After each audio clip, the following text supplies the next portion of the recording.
Finally सुनको औँठी ready भयो। हाँचीगाचीको 14 तारिकदेखि 30 को दिनसम्म मनी ट्रान्सफर गर्नुहुने हाम्रो एफजेपेको युजरहरूमध्ये एकजनाले जित्नुहुनेछ सुनको औँठी। अब यो सुनको औँठीमा नै एफजेपे लेखेका छौँ, हजुरहरूले हेर्न सक्नुहुन्छ।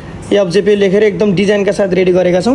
यो सुनको औँठी जित्नको लागि चाहिँ हजुरले एफजेपेको एप्लिकेसन डाउनलोड गरेर रजिस्ट्रेसन गरिसकेपछि लसन कार्ड हातमा आउँछ। त्योबाट हजुरले पैसा डिपोजिट गरेर वालेटबाट मनी ट्रान्सफर गरेर या सिनुकोको कामता अफिस भिजिट गरेर हजुरहरूले मनी ट्रान्सफर गर्नुभयो भने तपाईँहरू आफै पार्टिसिपेट भइसक्नुभयो यसमा। बस मनी ट्रान्सफर गरेपछि तपाईँहरू पार्टिसिपेट हुनुहुन्छ। दाइ थ्याङ्क यू सो मच, तपाईँसँग यो सहकार्यमा हामीले फाइनली गोल्ड ड्रिङ्क पनि रेडी गऱ्यौँ। यस विषयमा हजुरले पनि आफ्नो दाउन्ने माई सुनचाँदी पसलको बारेमा केही भनिदिनु पऱ्यो। धन्यवाद मलाई पनि केही समय राख्न दिनुभएकोमा।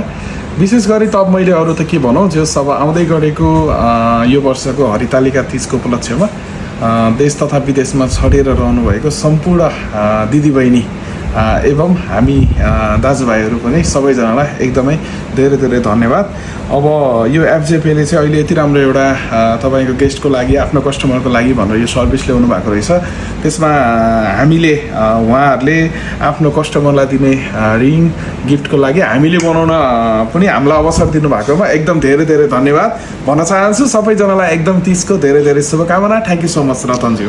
यसमा चाहिँ दाइको पनि मेहनत छ, दाइको पसलबाट पनि हामीलाई धेरै सपोर्ट आएको छ। दाइले केही पर्सेन्ट मेरो तर्फबाट पनि छ। हाम्रो सुनचाँदी पसललाई पनि धेरैले माया गरिदिनु भएको छ। त्यसमध्ये जसरी पनि नेपाली नागरिकले नै, नेपाली उपभोक्ताले नै पाउने हो भनेर दाइको पनि धेरै ठुलो हात छ यसमा चाहिँ। त्यसको लागि specially thank you so much हाम्रो फरेक्स जापानको टिमको तर्फबाट।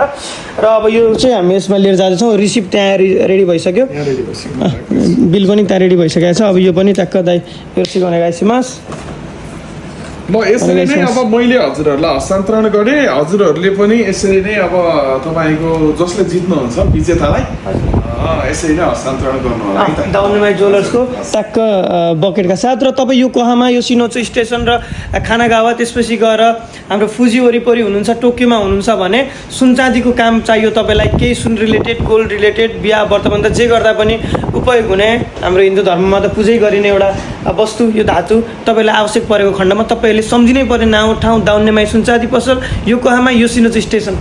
के हो? Thank you so much. जय श्री राम, राधे राधे। Thank you.